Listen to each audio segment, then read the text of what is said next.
right, my friends, hello. So I want to start off with a few questions. And I know a lot of other presenters have already asked you questions. And they've been kind of hard questions. But the questions I'm going to ask you are very, very simple. And I promise you'll be able to answer these. All right, are you ready for your first one? Okay. Your first question is, you don't have to answer out loud. Are you having a good day? Okay, you got your answer? All right. My second question for you is, why? If you're having a good day, why are you having a good day? Or if you're having a bad day, why are you having a bad day?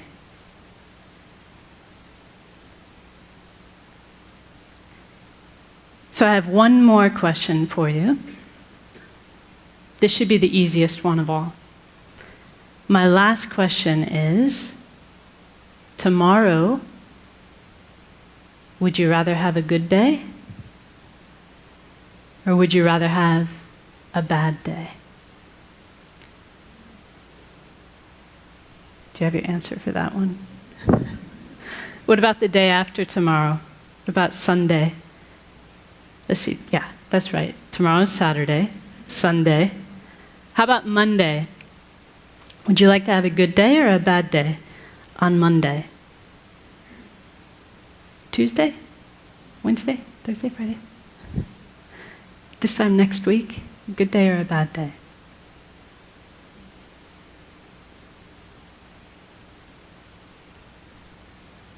So that last question, like I said, is probably the easiest one for us to answer. Because we know the answer to that, don't we? We want to have a good day, every day. Did anyone in the room answer, yes, I want to have a bad day on Monday? Of course not. We all want to have a good day, every day.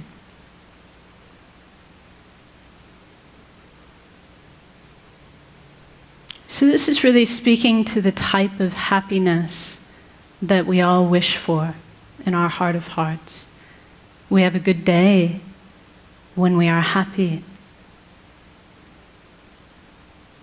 And we want to be happy every day. There's never a day when we don't want to be happy. But whether or not we have good days or bad days really depends upon how we answered the second question. Do you remember the second question? What was the second question? Why? Why am I having a good day? Why am I having a bad day? So one thing that my teacher says, his name is Geshe Kelsang Gyatso, and he says that much of the time our mind is like a balloon in the wind, blown here and there by external circumstances. Do you know that feeling? He says when things are going well, when they're going our way, we feel happy. But then if something goes wrong, for example, he says if we're forced to work with a colleague that we dislike, but I'm sure none of you have colleagues you dislike, right?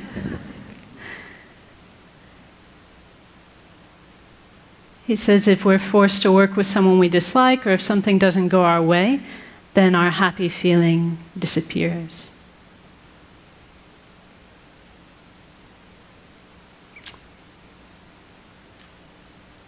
So as long as our answer to the question, why am I having a good day, or why am I having a bad day?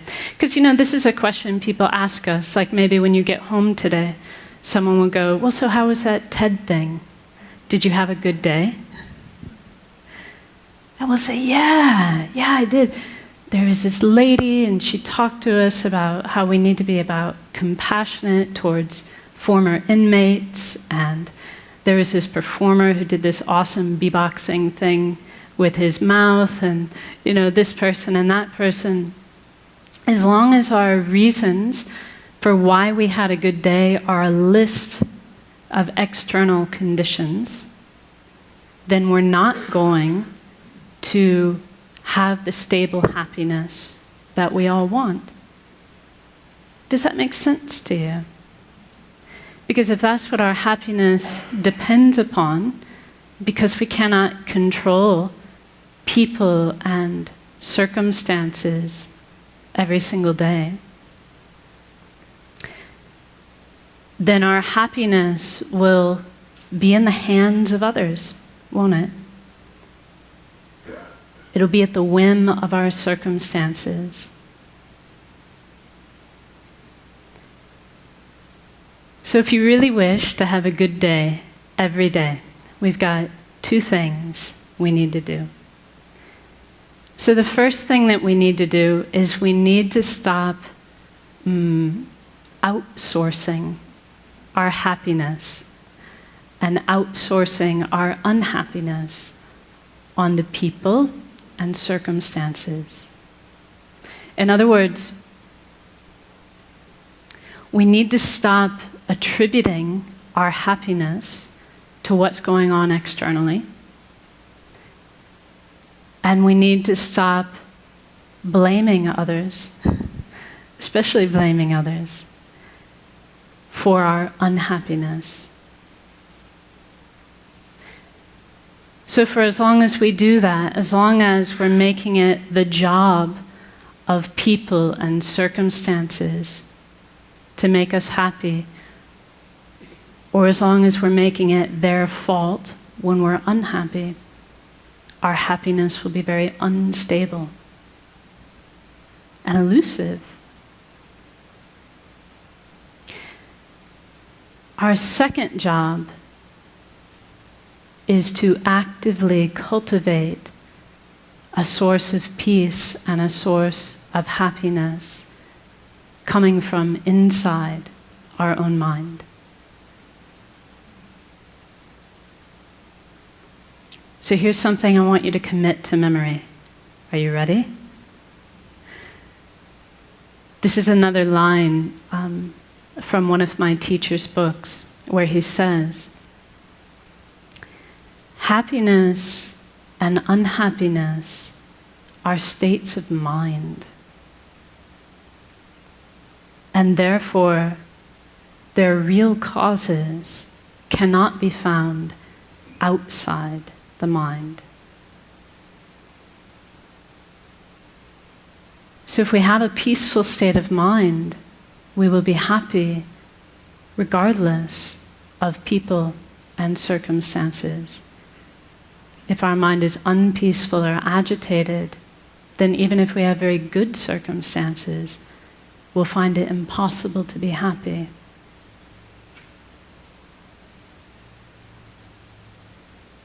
So in other words,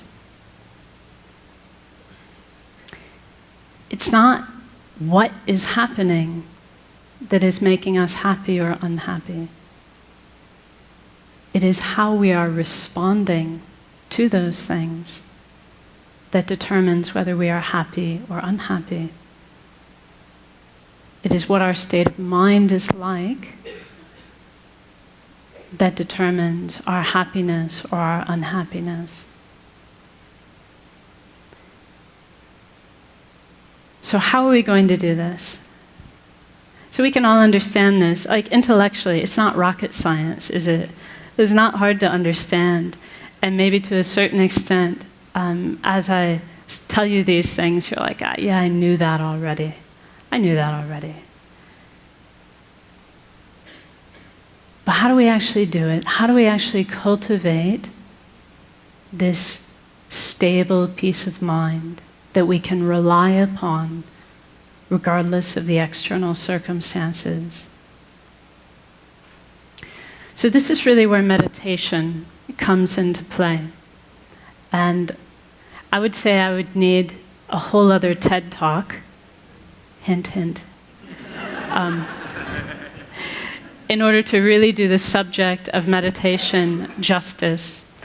But for our purposes today, we can say that meditation is a mental action.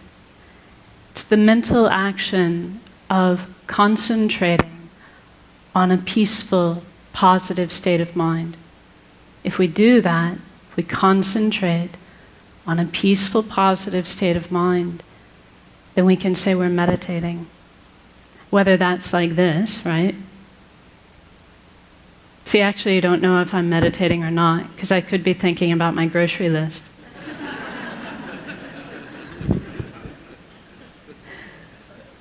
It's only meditation if I'm actually focusing on a positive, peaceful state of mind. But the trick is, I can do it like this. This is called formal meditation. But we can also learn to do this all the time in our daily life.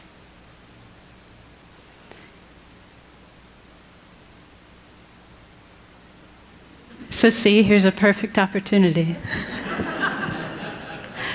We concentrate on a mind of patience. We're not disturbed, not unhappy. So why don't we try it now? Are you up for it? Just a short meditation. According to the clock, I've got 3 minutes left. This is going to be a very brief one.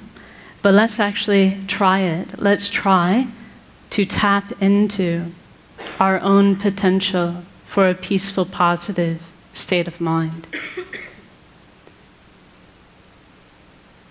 So now I'll ask you just to sit comfortably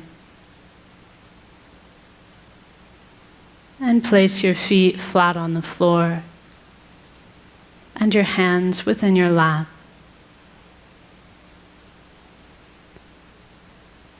And then you can lightly close your eyes and become aware of the sensation of your breath at the tip of your nose.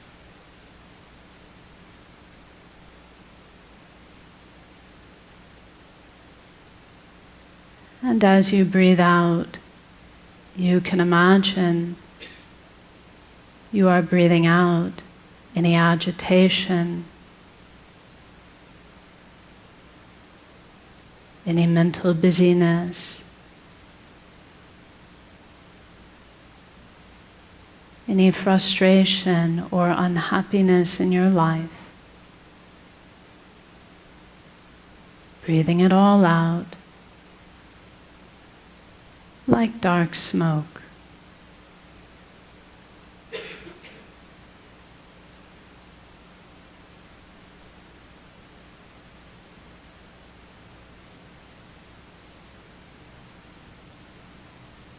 And as you breathe in, you can imagine and believe that you are breathing in a clear, bright light,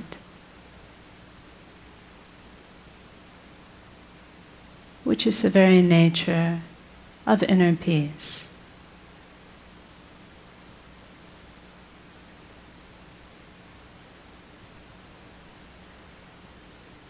And you can imagine that this clear, bright light fills your entire body and mind.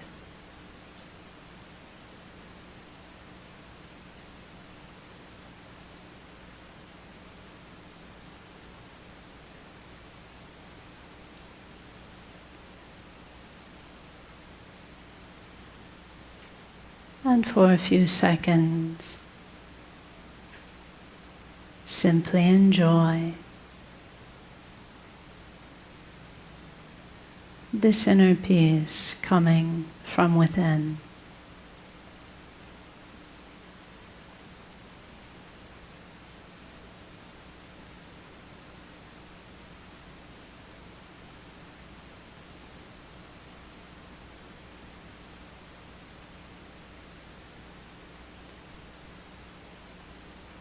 And now as we finish,